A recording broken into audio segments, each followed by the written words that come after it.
ప్రభువైన యేసు క్రీస్తు యొక్క అతి పరిశుద్ధ నామంలో మీ అందరకు అమలాపురం హౌసింగ్ బోర్డు క్రీస్తు సంఘము మరియు కాకినాడ బాపూజీ నగర్ క్రీస్తు సంఘముల తరపున సత్య సువార్త అనే మా టీవీ ప్రసారాలకు స్వాగతం తెలియజేస్తూ ఉన్నాను. ఇవాళ ధ్యానాంశం ఏంటంటే, యేసు క్రీస్తు నిజముగా దేవుని కుమారుడు. ధ్యానాంశం ఏంటంటే, యేసు క్రీస్తు నిజముగా దేవుని కుమారుడు. మత్తయి సువార్త 27వ అధ్యాయము 54వ వచనం ఆఖరి లైన్లో ఉంటుంది మాట. ప్రార్థన చేసుకుందాం. పరిశుద్ధుడైన తండ్రి, పరలోకమందున్న దేవ, నీ పరిశుద్ధ నామమునకు స్తోత్రములు స్తుతులు తెలియజేస్తూ ఉన్నాను తండ్రి. ఇవాళ యేసు క్రీస్తు నిజముగా దేవుని కుమారుడని ఒప్పుకున్న ఆ శతాధిపతి యేసు ప్రభుని సిలువ వేసినప్పుడు అక్కడ ఉన్న వారందరూ కూడా ఆ జరిగిన కార్యాన్ని చూచి ఈయన నిజముగా దేవుని కుమారుడని ఒప్పుకున్నారు తండ్రి. ఒకప్పుడు వాళ్ళు ఒప్పుకోలేదు తండ్రి, హేళన చేస్తారు తండ్రి. కానీ తర్వాత ఆ మరణించిన తర్వాత జరిగిన అద్భుతమైన సంఘటనలను బట్టి వారు ఒప్పుకున్నారు తండ్రి. ఈ లోకంలో కూడా అలాగే ఎవరైతే క్రీస్తుని దూషిస్తున్నారో వారందరినీ కూడా ఒప్పుకునేలా చేసే గొప్ప దేవుడు నీవు గనుక నాయన. యేసు క్రీస్తు ఎంత గొప్ప లోక రక్షకుడో తండ్రి ఈ ప్రసంగం ద్వారా తెలియజేస్తూ ఉండగా నీవే నాతో ఉండి మాట్లాడమని నా ప్రాణము తండ్రి క్రీస్తుని గురించి ప్రకటించిన తృష్ణ గురించుండగా నాయన, భూ దిగంతముల వరకు ఈ ప్రసంగం అనేక మందికి చేరేలా చేయమని క్రీస్తు యేసు పరిశుద్ధ నామములో ఈ ప్రార్థన చేయుచున్నాను తండ్రి, ఆమేన్. ధ్యానాంశం ఏంటంటే, యేసు క్రీస్తు నిజముగా దేవుని కుమారుడని శతాధిపతి ఒప్పుకున్నాడు. యేసు క్రీస్తు శిలువ మీద వేలాడుతున్నప్పుడు ఎంతమంది అయితే అపహాసం చేశారో వారందరూ కూడా ఒప్పుకుని తీరారండి జరిగిన కార్యాలను బట్టి. యేసుక్రీస్తు దేవుడైతే దేవుని కుమారుడుగా ఎందుకు పిలువబడుతున్నాడు? ఆయన దేవుడే కదా, మరి దేవుని కుమారుడు ఏంటి అని కొంతమంది మాట్లాడుతూ ఉంటారు. వారందరికీ సమాధానం దైవ గ్రంథం తెలియజేస్తోంది.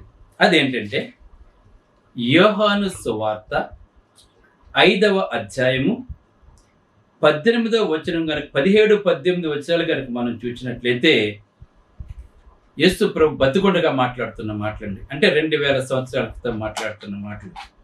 నా తండ్రి ఇది వరకు పని చేయుచున్నాడు, నేను చేయుచున్నానని వారికి ఉత్తరం ఇచ్చాను.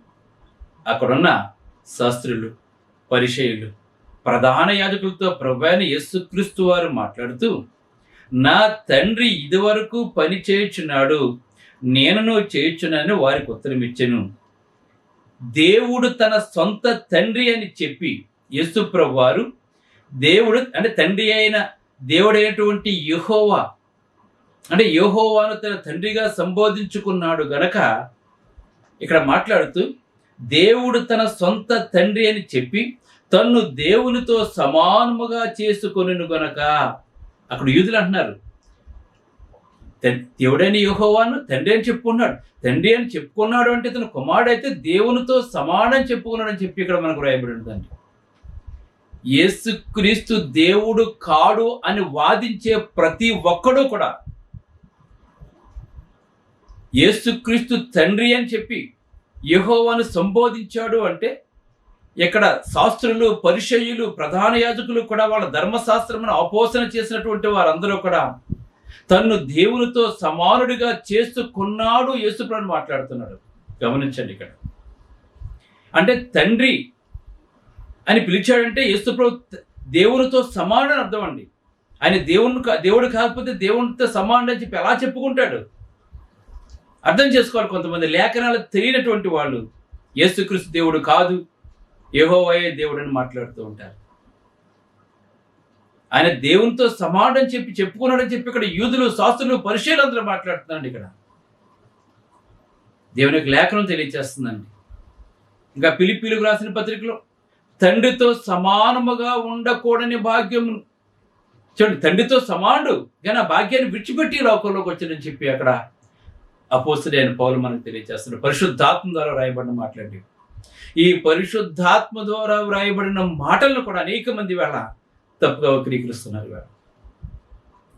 కనుక యేసుక్రీస్తు నిజముగా దేవుని కుమారుడు అంటే ఆయన దేవునితో సమానుడని చెప్పి, దేవుడు ఎటువంటి శక్తిని కలిగి ఉన్నాడో ప్రభు అయిన యేసుక్రీస్తు వారు కూడా అదే శక్తిని కలిగి ఉన్నాడని చెప్పి అక్కడ వారు ఒప్పుకున్నారు. అసలు సందర్భం ఏంటో మనం చూద్దాం. చూడండి, అసలు సందర్భం ఏంటి, ఏ విధంగా ఒప్పుకున్నారు, ఎందుకు ఒప్పుకున్నారు కనుక మనం చూసినట్లయితే మత్తయి సువార్త 27వ అధ్యాయము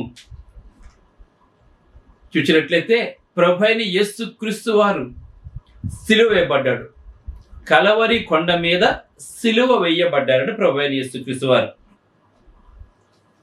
వేసిన తర్వాత అటుపక్క ఇటుపక్క కూడా దొంగలు ఉన్నట్టుగా మనం చూస్తూ ఉన్నాం.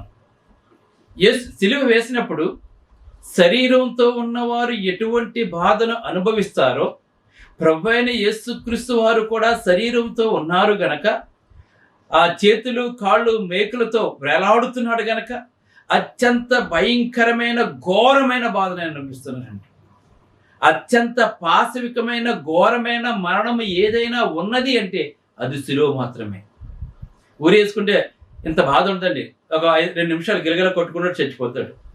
ఒకవేళ నిప్పు పెట్టి అంటించుకుంటే ఒక అరగంట గంట ఏడుస్తే తర్వాత చచ్చిపోతాడండి. ఈ సిలువ అలా కదండి, కొన్ని గంటల పాటు భయంకరమైన వేతను అనుభవించారండి. ఆ చేతుల యొక్క వేళ్ళు, ఆ చేతులు మేకులతో కొట్టబడినప్పుడు, ఆ చేతులు కాళ్ళ కొట్టబడ్డ మేకులు ఆయన శ్వాస తీసుకుంటున్నప్పుడు, ఆ దేహం పైకి కిందకి ఉన్నప్పుడు ఎంత బాధ కలుగుతుందో. ఒక కంటిలో మనకి ఒక కనురెప్పలో మనకు ఒక వెంట్రుక పడితే ఎంత తట్టుకోలేము మనం, చాలా బాధిస్తూ ఉంటుంది మనకి. ఒక మేకు ఏదైనా మనకు గుచ్చుకుంటే చాలా బాధపడుతుంది. అదే మేకు దాంట్లో ఉండి అటు ఇటు తిప్పుతుంటే ఎలా ఉంటుంది? ఘోరమైన మరణానికి అప్పగించుకుంటేనే కానీ ఆయన పవిత్రమైన రక్తము చిందించకుంటే ఈ లోకానికి పాప క్షమాపణ లేదు. జ్ఞానము గలవాడు దీన్ని అర్థం చేసుకుంటాడండి. నిర్దోషమైన నిష్కలంకమైన అమూల్యమైన రక్తము ఆయన చిందించకపోతే ఈ లోకంలో ఉన్న మానవాళికి పాప క్షమాపణ లేదండి. రక్తం లేకుండా పాప క్షమాపణ లేదండి. ప్రతి ఒక్కరూ తెలుసుకోవాలి. రక్తమునకు క్షమాపణ, పాపమునకు క్షమాపణ ఏంటంటే రక్తం వల్లే కలుగుతుందండి. ఎందుకంటే ఆ రక్తమునకు ప్రాణం ఉంటుంది కనుక. అందుకే పూర్వం ఎడ్లు ఎక్కువ, కోళ్ళు ఎక్కువ, మేకలు ఎక్కువ రక్తంతో తన పాపను కడిగి వేసుకునేవారండి వాళ్ళు ఒకప్పుడు. కానీ ఇప్పుడు అవి పూర్తిగా పాపమును నిరోధించలేకపోతున్నాయి గనక పరిశుద్ధుడైన ప్రభు అయిన యేసుక్రీస్తు శరీరధారికి ఈ లోకంలోకి వచ్చి ఆయన శిలువ వేదన అనుభవించడానికే వచ్చాడండి. ఆయన చాలా మంది మూర్ఖులకి తెలియదండి ఈ విషయం అండి. ఆయన శిలువ వేయించుకోవటానికే వచ్చాడు, బాధను అనుభవించడానికి వచ్చాడు మన కొరకండి. అంటే మన మీదున్న ప్రేమ ఆయన అత్యంత బాధకు గురి చేసిందండి. ఇది మనం గుర్తుపెట్టుకోవాల్సిన వారమేనా మనం అందరూ కూడా. మనం యేసు ప్రభువు వారు సిలువ వేసినప్పుడు తనంతటా తానే, ఆయన ఎవరు కూడా సిలువ వేయలేదండి, తనంతటా తాను అప్పగించుకున్నాడు సిలువ వేయటానికి. చాలా మంది తెలియని వారు ఏమనుకుంటారంటే యేసు ప్రభువు వారికి సిలువ వేసేశారు, ఆయన తప్పు చేశాడు, సిలువ వేశారు, ఆయన సాధారణమైన మనిషి అని చెప్పి అనుకుంటారండి ఆయన్ని. ఆయన బ్రతికి ఉండగా చెప్పు, నేను ప్రాణమును పెట్టగలను, మరలా దానిని తీసుకోగలను చెప్పి యేసు ప్రభువు చెప్పాడండి. ఆయన ప్రాణం పెట్టగలడు, మరలా తీసుకోగలడు. ఆయన ప్రాణం పెట్టిన సంగతి మాత్రం అనేక మంది తెలుసు, కానీ తిరిగి మరలా తీసుకున్నాడు, మరణం ఆయన ఏమీ చేయలేకపోయిందని ఈ మాట్లాడిన వాళ్ళు నోళ్ళు ఒప్పుకోలేవండి. ఈ వాదిస్తున్న వారు ఒప్పుకోలేరండి. వాడు మేకులకు బలైపోయాడు, ఈయన దేవుడు అంటే చెప్పి అనుకుంటారు తప్ప ఆయన మరణాన్ని జయించిన సంగతి అనేక మందికి తెలియదండి ఈ లోకంలో. ఎందుకంటే వారి మనోనేత్రాలకి యుగ సంబంధమైన గుడ్డితనం కలగజేస్తారు కనుక మంచిని చూడలేని నేత్రాలు కలిగి ఉన్నాడు వేళ అనేక మంది. ఈవేళ నిజాన్ని చూడలేని అనేక మంది వారు కళ్ళుండి చూడలేరండి, చెవులుండి కూడా వినలేరండి. వేళ ఏ దేవుడైతే మానవుని సృజించాడో ఆ మానవుడు కళ్ళు కూడా నిజాన్ని చూడలేకపోతున్నాయి, నిజాన్ని వినలేకపోతున్నాయండి వాళ్ళ చెవులు. ప్రభువైన యేసుక్రీస్తు చెప్పాడండి ఆయన, మీరు కళ్ళుండి చూడలేదు, మీకంట గుడ్డివాళ్ళు బెస్ట్ అని చెప్తున్నాడు యేసుప్రభు వారు. ఈవేళ కళ్ళుతో చూస్తున్నారు, నోటితో మాట్లాడుతున్నారు, చెవులు ఉండి వింటున్నటువంటి వారి కంటే మోగవాళ్ళు గుడ్డివాళ్ళు బెటర్ అండి. ఈవేళ దేవుడు తెలియచేస్తున్నాడండి. ఇక్కడ జరిగిన సంఘటన ఏంటంటే, యేసుప్రభు వారిని సిలువ వేసిన తర్వాత యేసుప్రభుని ఎంతమంది అపహాసం చేస్తారో చూద్దాం. చూడండి, ఇప్పుడు ఈ లోకంలో యేసుప్రభుని ఎంతమంది అపహాసం చేస్తున్నారో అప్పుడు కూడా ఆయన్ను అంతే మంది అపహాసం చేశారు. అపహాసం చేసిన తరువాత ఏం జరిగింది వేళ నేను మీకు తెలియజేస్తున్నాను. వేళ ఇక్కడ ఏమనుందో చూడండి, 27వ అధ్యాయం మత్తయి సువార్త 39 నుంచి కనుక మనం చూసినట్లయితే, 39 నుంచి మనం చదువుకున్నట్లయితే, ఆ మార్గమున వెళ్ళుచుండిన వారు యేసు ప్రభు సిలువ వేసి బాధపడటం చూస్తూ వాళ్ళ తలలూచి మనం చూస్తే ఎటకారంగా కొంతమంది ఏం చేస్తుంటే, ఆహా బాగా జరిగింది తల ఊపుతూ ఉంటారండి. వాళ్ళు అలాగే జరగాలని చెప్పేసి గర్వంతో ఉన్న వాళ్ళు ఏం చేస్తారంటే తల ఊపుతూ ఉంటారండి వాళ్ళు. అయితే ఇక్కడ ఆ మార్గమున వెళ్ళుచుండిన వారు తలలూలుచు దేవాలయమును పడగొట్టి 3 దినములలో కట్టువాడా. ఆయన బ్రతుకుండగా చెప్పాడండి. యూదులు సూచక్రియ చేయమంటే ఆయన అడిగాడండి, దేవాలయాన్ని పడగొట్టి 3 దినాల్లో కడతానని చెప్పాడండి.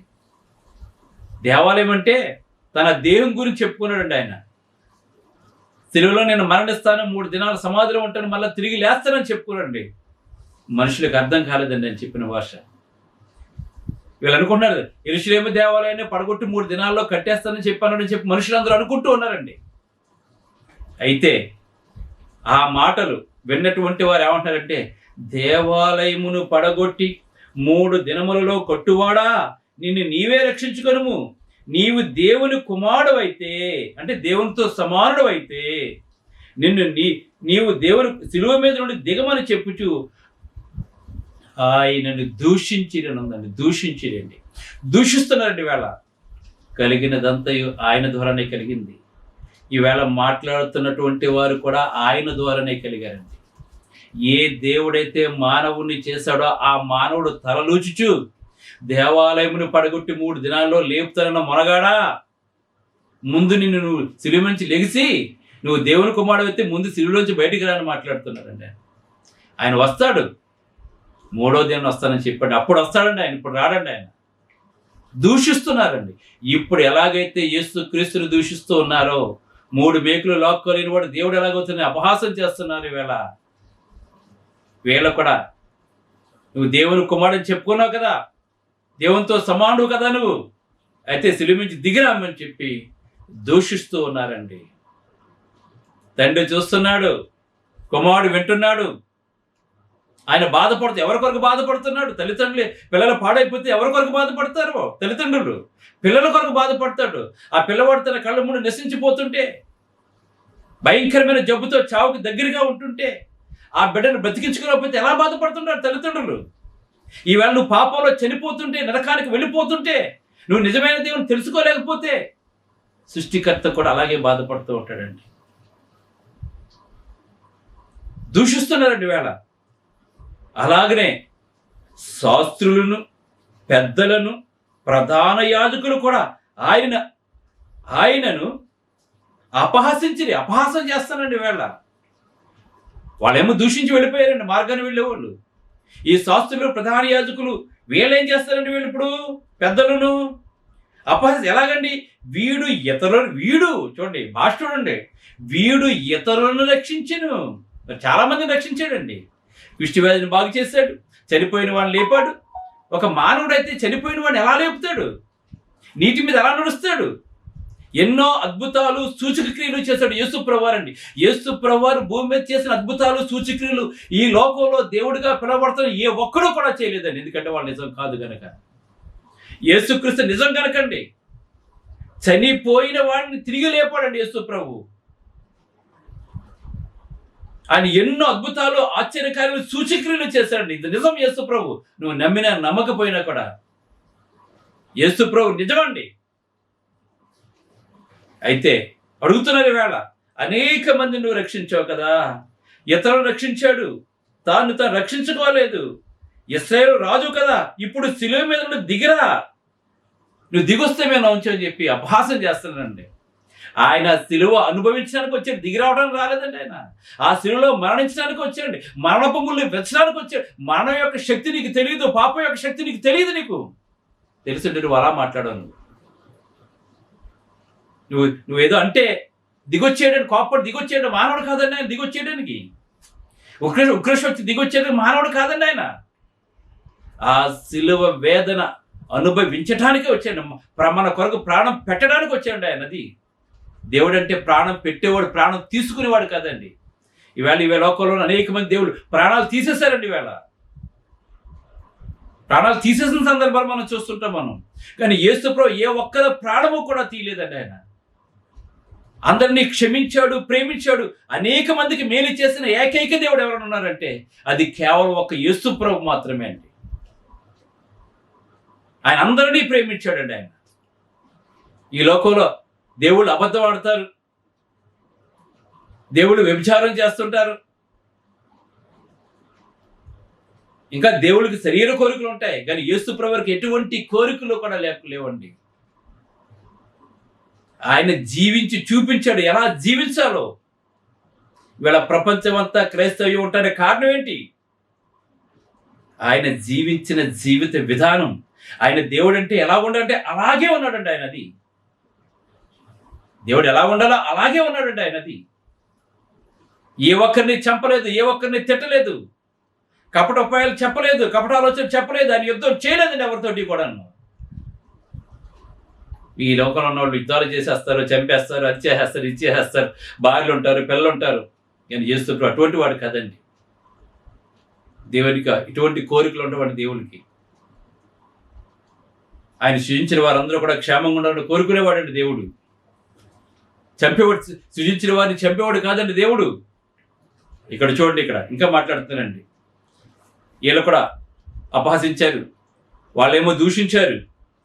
ఇంకా వాడు దేవుని యందు విశ్వాసం ఉంచెను, నేనును దేవుని కుమారుని చెప్పాను గనక ఆయనకి ఇష్టడైతే ఆయన ఇప్పుడే వారిని తప్పించి వచ్చని చెప్పారు. యెహోవా నా తండ్రి అని చెప్పుకున్నాడు కదా, నేను ఆయన కుమారుని చెప్పుకున్నాడు కదా, ఒకవేళ నిజంగా ఆయనకి ఇష్టడైతే ఆయన తప్పిస్తాడు కదా అని చెప్పేసి వాళ్ళు చెప్పుకుంటున్నారు. ఆయనతో కూడా సిలువేయబడ్డ బందిపోటు దొంగలను అలాగే ఆయన నిందించారండి, నిందిస్తున్నారండి. ఆయన దేవుని కుమారుని నిందిస్తున్నారండి వేళ. అయితే వీళ్ళు ఎలా తిరుగుతూ ఉన్నప్పుడు, అపహసిస్తూ ఉన్నప్పుడు, దూషిస్తున్నప్పుడు, నిందిస్తున్నప్పుడు అక్కడ జరిగిన ఒక అద్భుతమైన సంఘటన మీకు తెలియచేస్తున్నాను. అప్పుడు ఏమైపోయిందంటే మధ్యాహ్నము మొదలుకొని 3 గంటల వరకు ఆ దేశమంతటను చెమ్మ చీకటి కమ్మెనుందండి. అక్కడ 3 గంటల పాటు ప్రపంచంలో ఎప్పుడూ జరగలేనటువంటి వింత ఏంటంటే ప్రభు అయిన యేసుక్రీస్తు నిందించి, హింసించి, అపహసిస్తుంటే తండ్రి అయిన దేవుడు ఏం చేశాడంటే 3 గంటల పాటు ఆ దేశం అంతటా కూడా కట్టిక చీకటి, కూర్చున్న వారు లేవలేక, లేచిన చోట నుంచి వెళ్ళలేక, కట్టిక ఒకరినొకరు కనపడలేక కట్టిక చీకటి 3 గంటల పాటు. అందరూ మిట్ట మధ్యాహ్నం ఎన్ని గంటలుగానే మిట్ట మధ్యాహ్నం మొదలుకొని 3 గంటల వరకు, అంటే 12, 1 గంట, 2, 3 గంటలండి. 12 గంటలు 1 గంట, 1 గంట నుంచి 2 గంటల నుంచి 3 గంటల పాటు ఏమైపోయిందంటే కట్టిక చీకటి అయిపోయిందండి. ప్రపంచంలో ఎప్పుడూ జరగలేని వింత సంఘటన అండి ఇది. చరిత్రకారులు రాశారు, దేవుడు మనకు తెలియజేస్తున్నాడు. ఆయన నిజంగా దేవుడు కాకపోతే అలా ఎందుకు జరుగుతుంది? వీళ్ళందరి మాటలు ప్రభు అయిన యేసుక్రీస్తు వినకుండా తండ్రి అయిన దేవుడు ఆ విధంగా 3 గంటల పాటు కడిగి చీకటి వస్తే వీళ్ళందరికీ భయము, ఆశ్చర్యము కూడా కలిగిందండి. ఎందుకంటే ఎప్పుడు ఇలా జరగలేదండి వాళ్ళకి. వాళ్ళ ఒక్క అడుగు కూడా ముందుకు వేయలేకపోతున్నాడు. వాళ్ళు ఎక్కడున్నవారు అక్కడే ఉండిపోయారండి. వాళ్ళు పిల్లలు భయంతో అరుస్తూ ఉన్నారు, ఏడుస్తూ ఉన్నారండి. వాళ్ళందరూ కూడా 3 గంటల పాటు భయంతో జీవించారు ప్రతి ఒక్కరూ కూడాను. 3 గంటల పాటు భయంతో. ఎందుకంటే ఎవరైతే భయం లేకుండా తన కుమారుని దూషించారో, అపహసిస్తున్నారో, నిందిస్తున్నారో వాళ్ళందరూ నోళ్ళు ముయించినాక ప్రభు అయిన యేసుక్రీస్తు ఆయన ఆ బాధ నుంచి ఉపశమనం కలగడం కొరకు ఏం చేశారంటే తండ్రి అయిన దేవుడు కట్టిక చీకటిని కలగజేశారంటే. ఇప్పుడు మాట్లాడమని చెప్పండి. ఇందాక నిందించినటువంటి వారు, అపహసించినటువంటి వారు, దూషించినటువంటి ఇప్పుడు చీకట్లో మాట్లాడండి. ఇప్పుడు భయంతో నోరు వెళ్ళబెట్టి కూర్చున్నాడు వాళ్ళు. అయితే చూడండి చేసేది. అప్పుడు యేసు ప్రభు ఏలి ఏలి లామా సబక్తానని బిగ్గరగా కేకలు వేస్తును. ఆ మాటకు నా దేవా నన్ను ఎందుకు చేయి విడుచుని అర్థము. అక్కడ నిలిచిన వారిలో కొందరు, అప్పుడు చీకటి వెళ్ళిపోయిందండి. 3 గంటలకు చీకటి తర్వాత ఆయన ఈ విధంగా చెప్పేసి ఆయన ప్రాణం విడిచేశారు. అక్కడ ఉన్నవారు అనుకుంటున్నారు ఏలియా వచ్చి అతను కాపాడుతాడేమని చెప్పి అనుకున్నారు. మరి కొంతమంది ఊరుకుండి ఏలియా అతను రక్షించవచ్చునేమని చెప్పి అనుకున్నారండి. ఆయన ఎప్పుడైతే ప్రాణం విడిచేటప్పుడు దేవాలయపు తెర పైనుండి కింద వరకు 2గా చిరిగిపోయింది. పరిశుద్ధ స్థలం అతి పరిశుద్ధ స్థలం మధ్యన ఉన్నటువంటి తెర 2గా చీలిపోయింది. అప్పుడు భూమి వణికెను, బండల బద్దలాయను, సమాధులు తెరబడ్డ. యేసుక్రీస్తు చనిపోయినప్పుడు చూడండి ఎంత అద్భుతం జరిగింది. ఇక్కడ ఒక సాధారణ మానవుడు జరిగిపోతే ఇటువంటి అద్భుతాలు జరగవండి. ఇక్కడ బండలు బద్దలైపోయినాయి. తన ప్రియకుమారుని దూషించినందుకు, అపహసించినందుకు, నిందించినందుకు ఆయనకు రక్తం భూమి మీద పడినందుకు బండలు బద్దలైపోయినాయి. భయంకరమైన వాతావరణ దేశం అంతా కూడా నిండిపోయిందండి. బండలు బద్దలైపోయినాయి, భూమి వణికింది, సమాధులు తెరబడ్డాయి. నిద్రించిన అనేకులు పరిశుద్ధుల శరీరం లేచాయండి. అనేక మంది కనబడ్డాయి. ఈయన చనిపోయినవాడు కదా, ఎలా లేచినని చెప్పి అనుకుంటారు వారు సమాధుల నుండి బయటకు వచ్చి ఆయన లేచిన తర్వాత పరిశుద్ధ పట్టణంలో ప్రవేశించి అనేకులు కనపడ్డారు. అప్పుడు శతాధిపతి అండి, అక్కడ కాపలా ఉన్న శతాధిపతి, ఇంతకు ముందు దూషించిన సైనికులు, వాళ్ళు ఏమనుకున్నారంటే అతనితో కూడా యేసును కావలి ఉన్నవారును భూకంపం జరిగిన కార్యం నటిని చూచి మిక్కిలి భయపడి ఈయన నిజముగా దేవుని కుమారుడని చెప్పుకున్నారని వాళ్ళు. గమనించండి, ఏ నోరైతే ముందు యేసుక్రీస్తుని దేవుని కుమారుడుగా ఒప్పుకోలేదో, ఈ భూమి వణికిన తర్వాత, బండలు బద్దలైన తర్వాత, సమాధులు తెరబడిన తర్వాత, ఈ 3 గంటల కటిక చీకటి వచ్చిన తర్వాత ఈయన నిజముగా దేవుని కుమారుని చెప్పి ఒప్పుకున్నారని వాడు. ముందు కఠినమైన హృదయాలండి. ఇప్పుడు ఎవరైతే కఠినమైన హృదయాలు కలిగి ఉన్నారో, ఎవరైతే యేసుక్రీస్తుని దూషిస్తున్నారో వాళ్ళు కూడా త్వరలో ఇలాగే యేసుక్రీస్తు నిజమైన దేవుని కుమారుని ఒప్పుకొని తీరుతారు. ఇది దేవుని మాట, దేవుని శక్తి. యేసుక్రీస్తు యొక్క వాక్యం శక్తితో కూడినటువంటిదండి. ప్రార్థన చేసుకుందాం. పరిశుద్ధుడైన తండ్రి, పరలోకమందున్న దేవ, నీ పరిశుద్ధ నామమునకు స్తోత్రాలు తెలియజేస్తూ తండ్రి, యేసుక్రీస్తు నిజముగా దేవుని కుమారుడు, దేవునితో సమానుడు తండ్రి. ఆయన అపహసించకూడదు, దూషించకూడదు, నిందించకూడదు తండ్రి. ఆ నిందించిన దాని యొక్క ఫలితం తండ్రి భయంకరమైన కటిక చీకటి తండ్రి.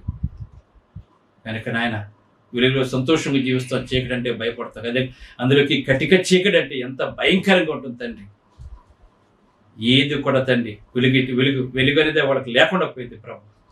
యేసుక్రీస్తుని దేవుని కుమారుడు అంగీకరించకపోతే వారి జీవితాలు కూడా అలాగే చీకటిలో ఉంటాయి కనుక ఆ కటిక చీకటి అంధకార భ్రమంలోకి వెళ్లకుండా అనేక మందిని వెలుగులోకి లాగాలని ఈ సువార్త నీ దాసుడు ప్రకటిస్తుండగా ఈ దాసుడు చేస్తున్న సేవను దీవించి ఈ సేవ యొక్క సరిహద్దులు విశాలపరచమని వేడుకుంటూ ఈ సేవకు అనేక మందిని ప్రోత్సహించండి తండ్రి.